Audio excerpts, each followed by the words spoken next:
on? Yeah, it's on. Okay, so we're going to do one more camping story. So this is a scary camping story. So really, really scary. Really scary. Spooky. Well, one time I went camping and this is a good camping story. We went camping on this, it's kind of like a big ridge of bluffs. And it was really nice. We were out on this little bluff thing, and we were all by ourselves. And I thought, we had a good campfire. We had a generator. I like the generators when you're camping out in the wilderness because they scare away wildlife. And I like to keep a light on in my tent to make sure that that hunters know that we're there, so they don't shoot our way, and so that people know that we're there. But in this particular story, I'm not sure if that was a plus or a minus. I'm not sure. But we got into a lot of trouble, so it's an interesting story. Anyway, here's what happened. We were camping. I set up the tent, set up everything, made the campfire, blah da da.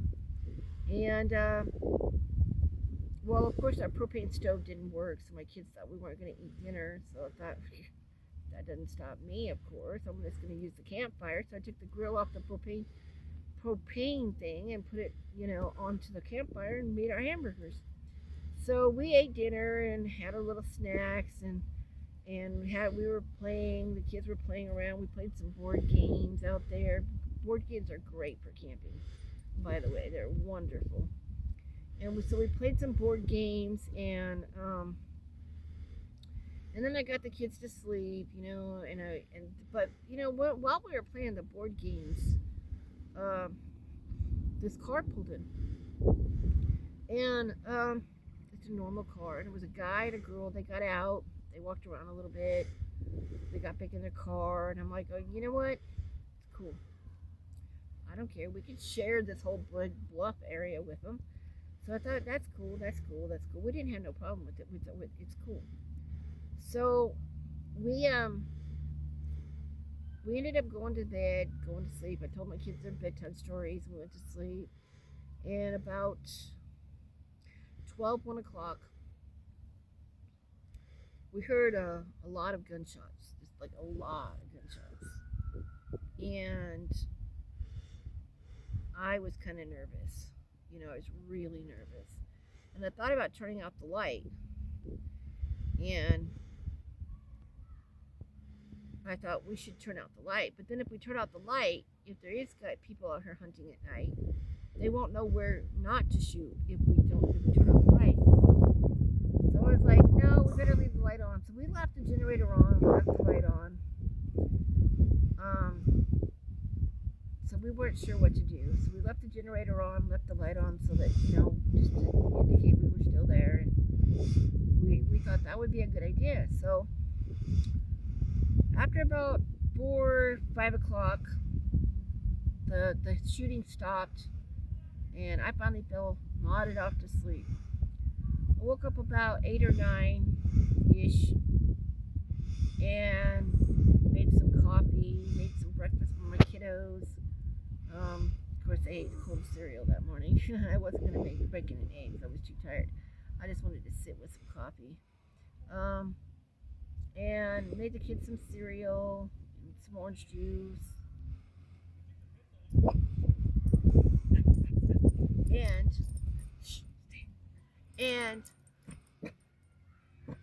And so we did that, and it got to be around 10, and I had noticed that the people in the car didn't get out of the car, and I thought that was weird, and they didn't get out of the car. So I thought,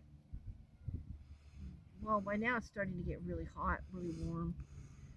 They didn't get out of the car, and I thought, that's really weird. But maybe they're sleeping late, so I didn't say nothing. And we were thinking about offering them a little bit of coffee or something, because I thought they'd spent the night in the car too. Maybe they'd want some coffee or something, We had sodas, we had coffee, we had orange juice, we had waters for the kiddos. I thought they might want something when they get up, if they don't have anything in the car. And so it got to be later, about noon. they didn't move. I thought that's odd. And it got to be about 1:30. No sign of any movement. And now I'm thinking that's really odd. Are you okay? Yeah. They would have woke up by now. So we go start to investigate it. So we went over there to the car to look inside the car and see if they're still in the car. And they were. And wow, look at that. Crazy, huh? Yeah. Anyway, so we go over there to look at the car. They're in the car and they're kind of look like they're sleeping. Are you okay? Yeah. They kind of look like they're sleeping. And so we knock on the window because we're trying to wake them up to see if they're okay because it's getting too warm in the car. They've been in the car too long. The windows are rolled up. We don't like the odds. It's looking really bad. So the car was locked. We couldn't open the door to check on them. The windows are rolled up. It looked awfully warm. It was an awfully warm day that day. So we're getting really paranoid waiting because they've been out there for, from 10 to 1:30. That's like 2.5 hours they've been in this car with the windows rolled up. They surely should have got hot, woke up and rolled the windows down.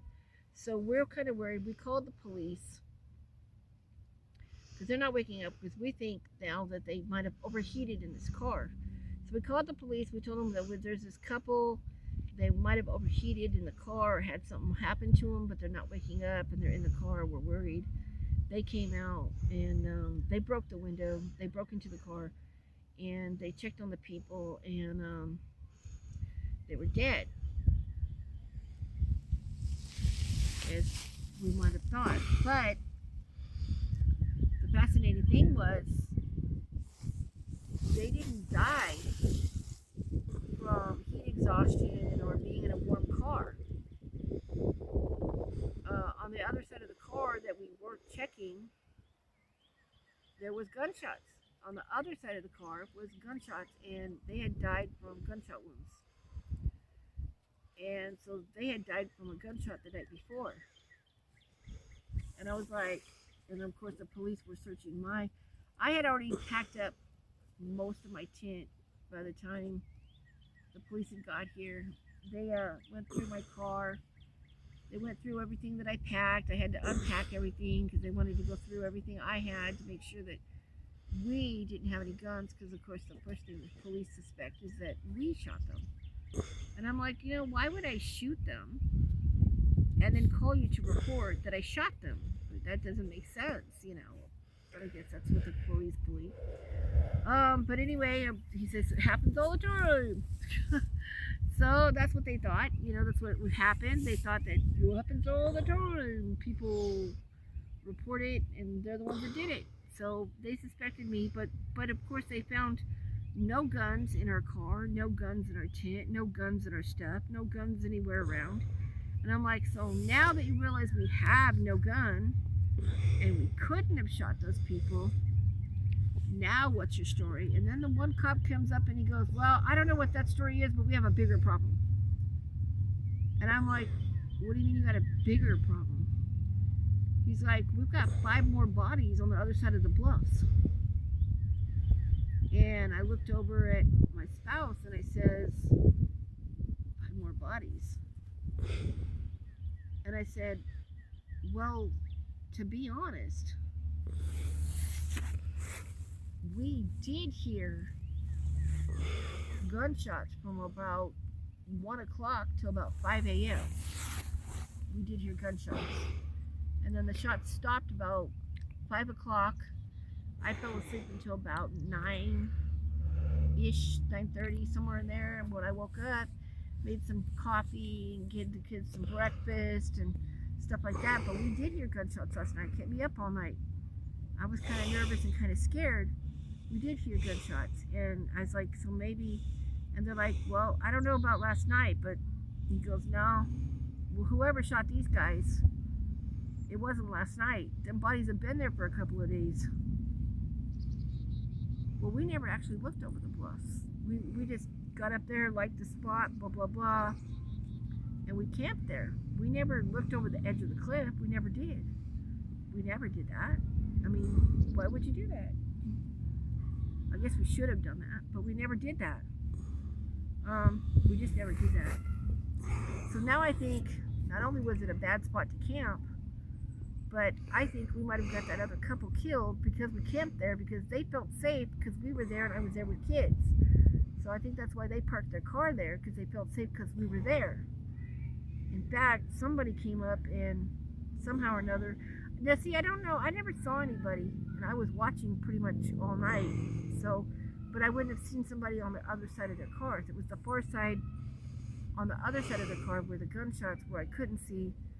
So it could have been somebody from a tree that shot through their car. It could have been somebody that just walked up to their car and shot them that I couldn't see because they were walking up from the side of the mountain. It could have been from a ways away. I don't know. It could have been anything. But the people were dead. The other people had been shot. And of course, we had no help for the police of any kind. All we knew is that this couple was dead. We didn't know why. We didn't know who. We didn't know where. We'd never seen any other cars. The police always, of course, thought we were lying, but we said, no, that's the only other car we've seen. We never seen any other people. We never seen any other cars. We never seen any other things. But we ended up staying one more night because the police decided, I guess you guys don't know, but questioning by the police takes a long time. You don't get out of it in an hour or 2 hours or 3 hours. Because, see, you have to go over your story, and then you have to go over your story again, and then you have to go over your story again, and then you have to go over your story again. And that's what they do. They take you over the story like 90 times to make sure that there's no different details in each time you tell the story to save your life. That's how they catch you in a lie. They want you to go over the story again and again and again and again and again and again and again so that they can catch you in a lie. If you don't tell the story the same time, the same way, every single time, then you must be lying. But we told the story the same way every single time because, well, there was only one way to tell the story. We weren't lying. So that's the story. That's what happened. And so we ended up finally packing up the third day. We went home. And the second night, we didn't hear any gunshots. Of course, the police were out there with their lights, So I guess we wouldn't hear any gunshots. But, so we packed up the next morning on Sunday morning. And we left early Sunday morning. And we never came back to that spot ever again. So that's the end of that camping story.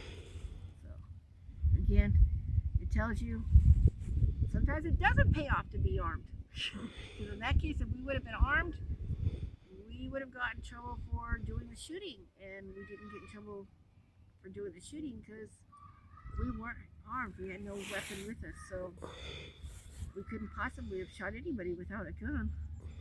So that's the end of that story. Thanks for listening. We'll see you soon.